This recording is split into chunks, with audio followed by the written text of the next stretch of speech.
Wherever you go, whatever you do, throw a little at it. Omax, Vest and Briefs.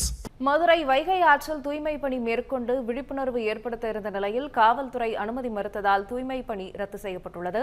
இது தொடர்பான கூடுதல் விவரங்களை செய்தியாளர் நாகேந்திரன் நேரலையில் வழங்க கேட்கலாம். நாகேந்திரன், வணக்கம். தற்போது காவல்துறை எதற்காக இந்த அனுமதியை மறுத்திருக்கிறாங்க, என்ன காரணம், விவரம்? வணக்கம் ராகப்பிரியா. மதுரை வைகை ஆறு சுகாதார சீர்கேடு ஏற்பட்டிருப்பது தொடர்பாக தமிழக ஆளுநர் கடந்த 2ஆம் தேதி மதுரைக்கு ஒரு நிகழ்ச்சி ஒன்றில் பங்கேற்பதற்காக வந்தபோது இந்த வைகையை சீரமைத்து பாதுகாக்க வேண்டும், அது அரசு செய்ய வேண்டும். அரசு செய்யாத பட்சத்தில் ஆளுநர் மாளிகையும் இளைஞர்களுடன் ஒன்றிணைந்து செய்வதற்கு இளைஞர்களும் ஒன்றிணைய வேண்டும் என பேசியிருந்தார். அதற்கு மக்கள் மத்தியில் நல்ல வரவேற்பு கிடைத்த நிலையில் மதுரை எம்பியாக இருக்கக்கூடிய சு வெங்கடேசன் அதற்கு எதிர்ப்புகள் தெரிவித்திருந்தார். இந்த நிலையில் பார்த்தோம் என்றால் மதுரையினுடைய அந்த ஸ்டார் சேரிட்டபிள் அந்த ட்ரஸ்ட் மூலமாக மதுரையைச் சேர்ந்த அந்த ட்ரஸ்டின் நிறுவன தலைவர் குருசாமி என்பவர் கடந்த 3 ஆண்டுகளாக வைகை ஆற்றை தூய்மைப்படுத்தும் பணியில் ஈடுபட்டு வருகிறார். அந்த 3ஆம் ஆண்டு நிகழ்ச்சி என்பது இன்று மதுரை வைகை ஆற்றில் அந்த தூய்மை பணி மேற்கொள்வது மற்றும் ஒரு 1000க்கும் மேற்பட்ட மாணவ மாணவிகள் மூலமாக வைகை ஆற்றை நாம் பாதுகாக்க வேண்டும், அதில் யாரும் குப்பை கொட்டக்கூடாது உள்ளிட்ட இந்த உறுதிமொழி எடுப்பதற்கான அந்த நிகழ்ச்சி என்பது நடத்துவதற்கான ஏற்பாடுகள் செய்யப்பட்டிருந்தது.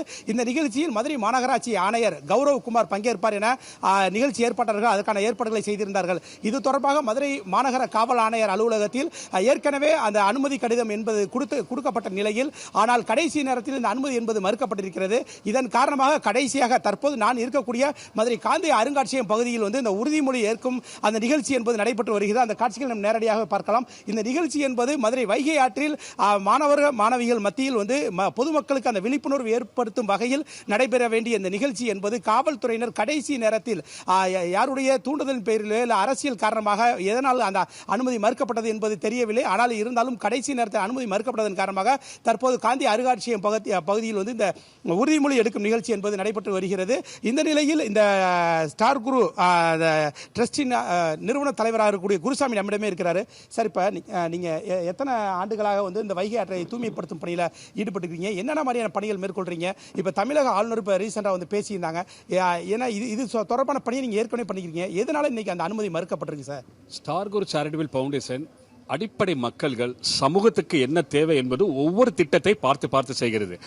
உணவு, மருத்துவம், வேலை வாய்ப்புகள், கல்வி, நீர்நிலைகள்.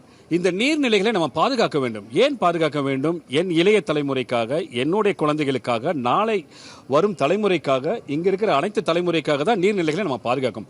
அந்த திட்டத்தின் அடிப்படையில் தான் ஸ்டார் குரு சேரிட்டபிள் ஃபவுண்டேஷன் கடந்த 3 ஆண்டுகளாக ஆகாய தாமரை அகற்றுதல், கருவேல செடி மரங்களை அகற்றுதல், ஆற்றின் படித்துறைகளை சுத்தமாக வைத்துக் கொள்ளுதல் மற்றும் வைகையை சுற்றி சிசிடி கேமராவும் அமைத்திருக்கிறோம். ஏன்னா அங்கிருந்து கழிவு குப்பைகளை கொட்டக்கூடாது என்று நாங்கள் காவலர்களோடு இணைந்து செய்து வச்சிருக்கிறோம். ஸோ இந்த மாதிரி எங்களுடைய பணிகள் மக்களினுடைய எதிர்காலத்தினுடைய நோக்கி இன்று அடிப்படை சிந்தனையை நோக்கி தான் செய்து கொண்டிருக்கிறோம். ஆகையால் இன்று ஸ்டார் குரு சேரிட்டபிள் ஃபவுண்டேஷன் வைகை நதியை சீரமைப்பு பணியில் 3ஆம் ஆண்டு துவக்க விழா. இந்த துவக்க விழாவில் வைத்து நாங்கள் வைகை ஆற்றில் 4 இயந்திர மிஷினை வச்சு இன்னைக்கு சுத்தம் பண்ணிக்கிட்டு இருக்கிறோம். ஸோ 1000 மாணவ மாணவர்களை நாங்கள் அங்கே வச்சு எல்லாருக்குமே ஒரு அவேர்னஸ் ப்ரோக்ராம் பண்ணலான்னு இருந்தோம். ஏன்னா மக்களுக்கு குப்பைகளை நம்ம கொட்டக்கூடாது, இது நம்மளுக்கு குடிக்கிற நீர் ஆதாரம், விவசாயத்துக்கு மிக முக்கியமானது. அந்த மாதிரி நாங்கள் எல்லா ப்ரோக்ராமும் ஒரு ஏற்பாடு பண்ணியிருந்தோம். 1000 மாணவர்கள் எல்லாருமே வந்துட்டாங்க. ஆனால் கடைசியில் எங்களுக்கு நைட்டு 12 மணிக்கு மேலே தான் இருந்தது. அந்த இடத்தில் உங்களுக்கு அனுமதி மறுக்கப்பட்டிருக்குது. ஸ்டூடெண்ட்ஸ் வச்சு நீங்கள் பண்ணக்கூடாதுன்னு சொல்லிட்டாங்க. என்னன்றது எனக்கு அதை பற்றி தெரியவில்லை. ஆனாலும் நாங்கள் தொடர்ந்து எங்களுடைய சேவை பயணம் எந்த விதத்தில் தடைப்படாது, எங்களுடைய பணி தொடங்கும். ஆகையால் மாணவ மாணவர்களை வைத்து இந்த காந்தி அருங்காட்சியகத்தில் வைத்து உறுதிமொழி எடுத்திருக்கிறோம், வைகை காப்போம் என்பது. கண்டிப்பாக சார். இப்போ நம்முடன் சமூக ஆர்வலர் மணிகண்டன் நம்மிடமே இருக்கிறாரு. சார், இப்போ இந்த ஸ்டார் குரு ட்ரஸ்டோட அந்த நிறுவனர் குருசாமி ஒரு நல்ல ஒரு முன்னேற்பாடு செஞ்சுக்கிருக்காரு இந்த வைகை ஆற்றை பாதுகாக்கிறதுக்கு. இப்போ ரீசெண்டாக தமிழக ஆளுநர் பேசினால தான் இந்த அனுமதி மறுக்கப்பட்டிருக்கா, நீங்கள் எப்படி சார் பார்க்குறீங்க? இது வரைக்கும் அவர் 3 வருஷமாக பண்ணிக்கிட்டு இருக்காரு. 3 வருஷமாக பண்ணிகிட்டு இருக்கும்போது இன்றைக்கி திடீர்னு 2 மணிக்கு ஒரு 2000 பேர்த்தோட இன்றைக்கி ஆற்றை சுத்தம் பண்ணுவோம் செய்வோம்னு நினச்சிட்டு இருக்கும்போது இன்றைக்கி 2000 பேர்த்தோட வந்திருக்காங்க இன்றைக்கி. ஆனால் இன்றைக்கி அவர் 2 மணிக்கு ஆர்டரை இது பண்ணிட்டாங்க, பண்ணக்கூடாதுன்னு சொல்லி. நள்ளிரவு 2 மணிக்கு தான் நள்ளிரவு 2 மணிக்கு தான் அவங்க ஆர்டரை கொடுக்குறாங்க அந்த மாதிரி பண்ணக்கூடாதுன்னு சொல்லி.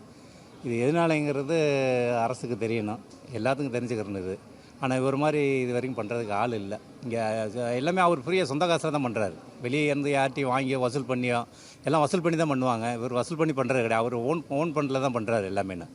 3 வருஷமாக பண்ணிக்கிட்டு இருக்காரு. இப்போ போய் பாருங்கள், ஆற்ற பார்த்தீங்கன்னா உங்களுக்கு தெரியும் எப்படி இருக்குதுன்னு தெரியும்.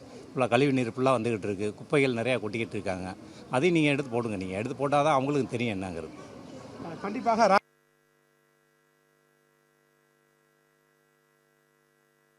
தொடர்பாக அந்த நேரலை மாசு அடைந்திருப்பது தொடர்பாக அந்த நேரலை என்று செய்திருந்தோம்.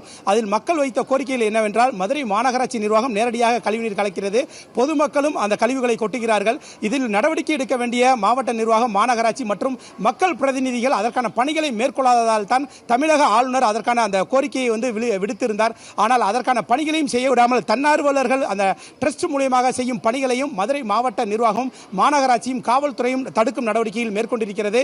தற்போது நேரடியாகவே கண்கூட பார்க்கிறோம். இதற்கு பின்னால் யார் இருக்கிறார்கள் என்பது குறித்தும் பல்வேறு கேள்விகள் எழுகின்றது. இனி எதிர்வரும் காலங்களிலாவது நீர்நிலைகள், அந்த வைகை உள்ளிட்ட இந்த மாதிரியான நீர்நிலைகளை பாதுகாப்பதற்கு அரசு உரிய நடவடிக்கைகள் எடுக்க வேண்டும் என்பதே அனைவரின் கோரிக்கையாக உள்ளது. ராகப்பிரியா. கள விவரங்களை நேரலையில் வழங்கியமைக்கு நன்றி நாகேந்திரன். இந்த மாதிரி யூஸ்ஃபுல்லான இன்ஃபர்மேஷன்ஸை தெரிஞ்சுக்க தமிழ் ஜனம் சேனலை சப்ஸ்கிரைப் பண்ணுங்க.